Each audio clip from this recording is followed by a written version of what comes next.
Everybody, Chase back with liberalmind.com, and in today's video I'm going to be going over the post 9/11 GI Bill benefits if you guys have signed up for the post 9/11 GI Bill.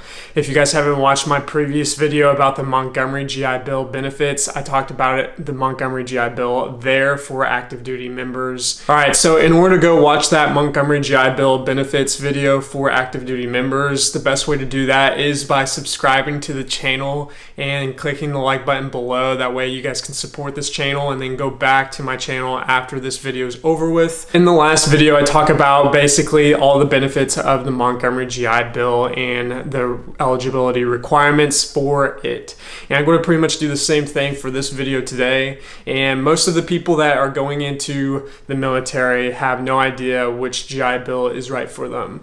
And I have to say, for all your guys' comments, questions, which is better for your specific situation, the best way to find out is to first of all know what you want to do. If you're wanting to go to college, vocational school, job training, apprenticeship, pretty much anything, the VA has pretty much a whole list of education programs that you can use the GI Bills for, and that's up here on the screen right now.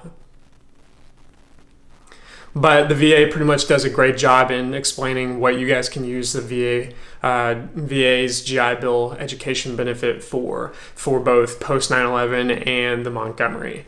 What's on the screen right now is the post 9/11 GI Bill benefits and what you guys can use it for. Going back to my story about many people not knowing which GI Bill is better for them, after you figure out what you want to do, which school you want to go to, or what kind of training you want to use the GI Bill for, is the time you guys can go to the VA's website. Using the VA's GI Bill comparison tool will allow you guys to pretty much compare and contrast which GI Bill is better for you in your specific situation for whichever school and training you guys would like to do in the future. So for the benefits of the post 9/11 GI Bill, now the VA will pretty much help you guys pay for school, job training, apprenticeships, that huge list of things that I showed you guys earlier in the video. You guys can pretty much get help in order to pay for that schooling, your education, and stuff like that. If you're eligible for that 100% entitlement of the post 9/11 GI Bill, you can expect to receive full tuition and fees to an in-state public school. Now, if you guys are thinking about going to a private school, they'll only fund up to a certain limit, or they'll cap at a certain point for that private institution, because ultimately they can only pay up to that full amount of a public institution in state. The next benefit that you guys can receive from the post 9/11 GI Bill is that you guys can get money for housing. Now, money for housing will pretty much go off of the zip code of the school you are attending, and that money that you can receive for housing will go off of BAH from that zip code. So pretty much all you have to do to determine how much money you guys can get paid for housing is obviously use the GI Bill comparison tool, but you guys can also go search online and type in whatever your zip code is and BAH for that specific area, and that is basic allowance for housing. So that's one of the other benefits of the post 9/11 GI Bill. After tuition and fees covered for that most expensive public in-state institution, next thing you will get obviously is money for housing based off of the zip code of the school you guys are planning on attending or whatever you're doing for training. The next benefit of the post 9/11 GI Bill is that you guys will receive up to $1,000 per school year for books and supplies. Now, this will allow you guys to pretty much pay for all your books, supplies for school and stuff like that, and it's pretty straightforward for that benefit.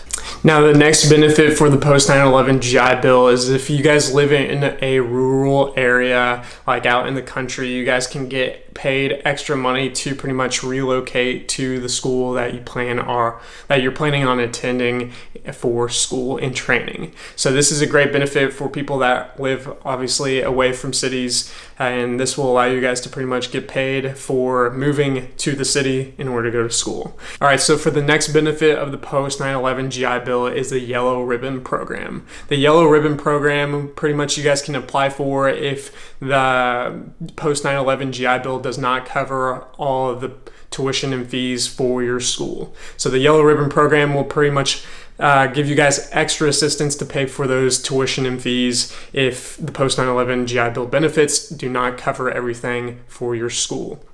So this will pretty much allow you guys to get extra funding if you guys are eligible for it. So in order to get the Yellow Ribbon program, all you have to do is pretty much meet the requirements of that the post 9/11 GI Bill didn't pay for all of the tuition and fees, and then you guys can pretty much apply for the Yellow Ribbon program in order to get extra assistance to pay for those additional costs that weren't covered from the post 9/11 to begin with. So each school is different. Obviously, many schools have a lot more military members or veterans attending school, and you pretty much just have to apply in order to get that additional assistance. All right, so for the last benefit that I'm going to talk about in this video for the post 9/11 GI Bill, and many people do, is obviously if many people or the military members stay in, you guys don't plan on going to school or college or whatever, use the GI Bill, you guys can ultimately transfer that benefit to your spouse or your kid or your kids. So this is a great option to pretty much transfer that benefit to your dependents if that's what you guys want to do for your guys' benefit. So the next thing I'm going to talk about is how much benefit are you guys going to be getting. Now, if you guys are planning on doing an entire 4-year active duty contract, you guys can expect to receive a full 100% of the post 9/11 GI Bill once you guys get out or separate. Now, pretty much the benefit, how much you guys are eligible for, is determined by time in service and how much time you spend on active duty. And that's what is up here on the screen right now. You guys can see. All right, so the last thing I'm going to be talking about is if your post 9/11 GI Bill benefits expire. So the only way that the post 9/11 GI Bill benefits expire is if you, which is up here on the screen right now, is if your guys's, if service ended before January 1st, 2013 for that. But if you guys got out of the service for active duty after January 1st, 2013, there's a new law that kind of was enacted in order to pretty much prolong the post 9/11 GI Bill benefit, which is called the Forever GI Bill. And that means that the post 9/11 GI Bill benefits, if you got out after January 1st, 2013, those benefits do not expire. Now, in order to apply, you have to go to the VA's website and look at the eligibility requirements, and then pretty much find all the documents that you have to have in order to apply for your GI Bill. But other than that, that pretty much concludes this video about talking about the post 9/11 GI Bill benefits and which benefits are pretty much right for you if you guys are thinking about joining the military in the near future. If you guys like this video, please click the like button below. That way you guys can support this video as well as my channel and helping it grow and allow this video to reach a lot more people that are thinking about joining the military or people that are already in and are deciding which GI Bill benefit is right for them and their specific situation. Other than that, please also click the subscribe button below. That way you guys can stay updated when I post new videos every Wednesday. And other than that, I hope you guys have a great rest of the day, and I'll see you on the next video.